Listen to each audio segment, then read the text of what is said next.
जय श्री श्याम। अब मैं आपको एक भजन और सुनाती हूँ बाबा का। खाटू वाले श्याम तेरी शरण में आ गया, खाटू वाले श्याम तेरी शरण में आ गया। रूप तेरो श्याम बाबा नैना में समा गया, रूप तेरो श्याम बाबा नैना में समा गया। बिसरावे मत बाबा हार मानी तेरे से, बिसरावे मत बाबा हार मानी तेरे से। आखड़ी चूरा कर बाबा जासी कट्ठे मेरे से, दीनानाथ मेरी बात कानी कोनी तेरे से, दीनानाथ तेरी बात आखड़ी चूरा कर बाबा जासी कट्ठे मेरे से, आखड़ी चूरा कर बाबा जासी कट्ठे मेरे से। बालक हूँ मैं तेरो श्याम मुझको निभाए ले, बालक हूँ मैं तेरो श्याम मुझको निभाए ले। दुखड़े को मारे मन काल जे लगाए ले, दुखड़े को मारे मन काल जे दिखाए ले। पथ दिखला दे बाबा काढ़ दे अंधेरे से, पथ दिखला दे बाबा काढ़ दे अंधेरे से। आखड़ी चूरा कर बाबा जासी कट्ठे मेरे से, आखड़ी चूरा कर बाबा जासी कट्ठे मेरे से। दीनानाथ मेरी बात छानी कोनी तेरे से, दीनानाथ मेरी बात छानी कोनी तेरे से। आखड़ी चूरा कर बाबा जासी कट्ठे मेरे से। मुरली अधर पे कदम तले चूमे रे, मुरली अधर पे कदम तले चूमे रे। भक्त खड़ा तेरे चरना ने चूमे हैं, भक्त खड़ा तेरे चरना ने चूमे हैं। खाली हाथ बोल कैया जाऊं तेरे डेरे से, खाली हाथ बोल कैया जाऊं तेरे डेरे से। आखड़ी चूरा कर बाबा जासी कट्ठे मेरे से, आखड़ी चूरा कर बाबा जासी कट्ठे मेरे से। दीनानाथ मेरी बात कानी कोनी तेरे से, आखड़ी चूरा कर बाबा जासी कट्ठे मेरे से, आखड़ी चूरा कर बाबा जासी कट्ठे मेरे से। तो बाबा कहता है कि तुम मेरी शरण में आकर तो देखो। बाबा कहता है कि तुम मेरा जो आखड़ी चुरा कर जासी कट्ठे मेरे से, तू मेरे से आंखें चुरा कर कहाँ जाएगा। तो बाबा कहता है, बालक कहता है कि बाबा मैं तो तेरी ही शरण में पड़ा हूँ, तेरे ही उसमें पड़ा हूँ, तो मैं कैसे तेरे से दूर रह सकता हूँ। मुरली अधर पर कदम तले चूमे रे। तो मुरली अधर पे जब बाबा की, जब भगवान कृष्ण की मुरली अधर पे लग जाती है तो सबके सब जो जीव हैं, जो आत्माएं हैं, जो गोपियां थी, गोपियां थी, वो भगवान के चरणों में पड़ जाती थी और भगवान के चरणों को चूमती थी।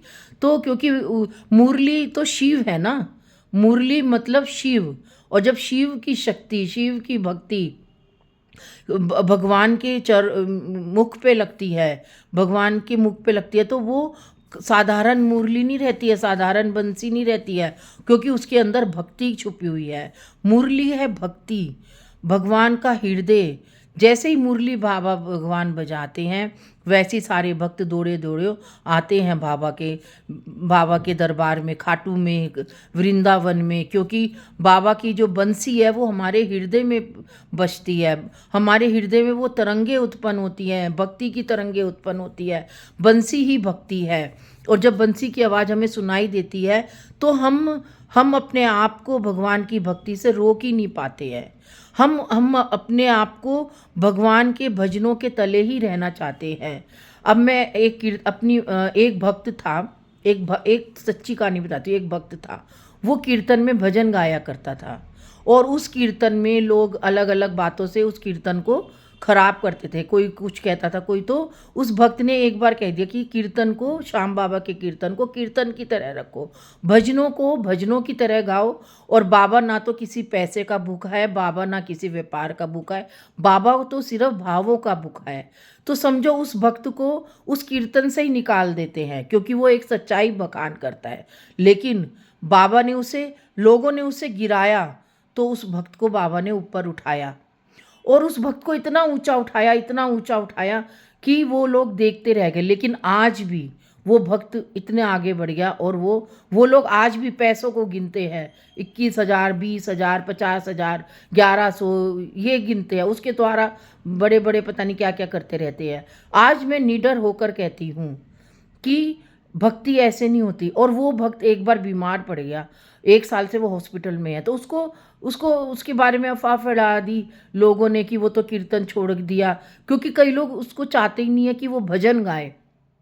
अरे भजन गाना अगर गलत बात है, अगर आज मैं भजन गा रही हूँ, आज मैं यूट्यूब पे, तो मैं क्या गलत प्रचार प्रसार कर रही हूँ? आज मैंने भगवान के नाम पर बुक्स लिखी हैं और वो लिखा है, तो क्या हम गलत कार्य कर रहे हैं? हम अपने धर्म के लिए कार्य कर रहे हैं, हम सनातन धर्म को बढ़ा रहे हैं। आज आज हर एक के साथ हो रहा है। जो भी सनातन धर्म को बढ़ाता है, जो भी धर्म से भक्ति को अच्छे तरीके से करने को कहता है, शुद्ध तरीके से करने को कहता है, तो लोग उसके पीछे पड़ जाते हैं, उसके बारे में तरह तरीके की बातें करने लग जाते हैं। वो ये तो पूछेंगे नहीं कि तुम कैसी हो या तुम क्या हो, और उल्टे इल्ज़ाम और लगाते हैं लोग। तो तो भगवान कहता है कि हे भक्त, तू निडर होकर खड़ा रहे। तेरी भक्ति में जो भी रोड़ा होता है, आजकल तो ऐसा हो गया कि जो सच्चा भक्त होता है, सच्चे भक्त सच्चे मन से भजन गाता है, सच्चे राह पे चलकर भजन गाता है, तो लोग उसके ऊपर लाछन लगाते हैं। उसको कहते हैं कि ये देखो कैसे भजन गा रहा है, गलत गलत उसको तरीके से उसको नीचे गिराने की कोशिश करते हैं। बताओ, भक्ति में भी लोग आजकल भजन गाने से भी लोगों को चिढ़ मचती है। उसकी अगर किसी ने, भगवान ने उसे अच्छा सुर दिया है, अच्छी भक्ति दी है, तो भक्ति से क्या चिढ़ना हुआ? तभी तो मीरा की भक्ति से भी, मीरा को भी भक्ति से लोगों ने पीछे हटाना चाहा और मीरा अड़ग रही, मीरा सटीक रही। तभी तो मीराबाई को इतने सालों बाद, हजारों साल बाद आज भी लोग जानते हैं। लेकिन मीरा जानते हैं, पहचानते हैं। लेकिन मीरा कैसे इस भक्ति में आई, मीरा ने क्या क्या अत्याचार सहे, क्या क्या पीड़ाएं सही, उसको लोग नहीं पहचान पाते हैं। तो उसको पहचानो, मीरा की भक्ति को पहचानो, मीरा ने जो पीड़ा सही थी उसको पहचानो। अगर हम किसी के ऊपर गलत इल्ज़ाम लगाते हैं या किसी की भक्ति में रोड़ा अटकाते, तो उस भक्त के हृदय से पूछो, उसके हृदय को कितनी उत्कंठा होती है कि अरे मैं एक भजन ही तो गा रहा हूँ, और भजन गाने में ही तो ऐसी जगह से तो भजन ना गाकर अपने घर में रह के भजन गाओ, वो ज़्यादा अच्छा है। क्योंकि हम वहाँ पर अपने स्वतंत्र रूप से भजन गा सकते हैं, ना कोई रोकेगा ना कोई टोकेगा। हमारा मन अगर 1 घंटा भजन में होगा तो हम 1 घंटा करेंगे, हमारा मन 10 भजन गाने को मन करेगा, हम 10 भजन गाएंगे। और एकांत में जितना भजन होता है वो 10 जनों के बीच में गाकर नहीं होता है।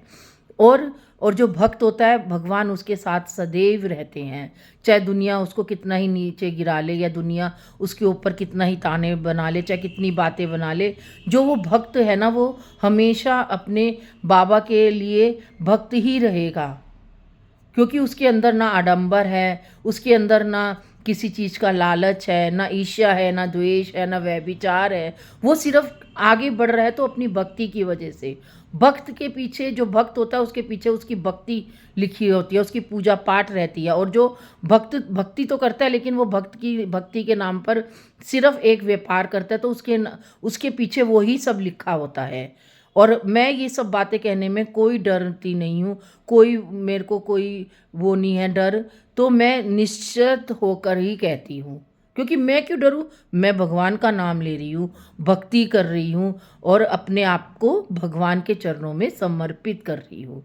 जय श्री श्याम, जय श्री श्याम।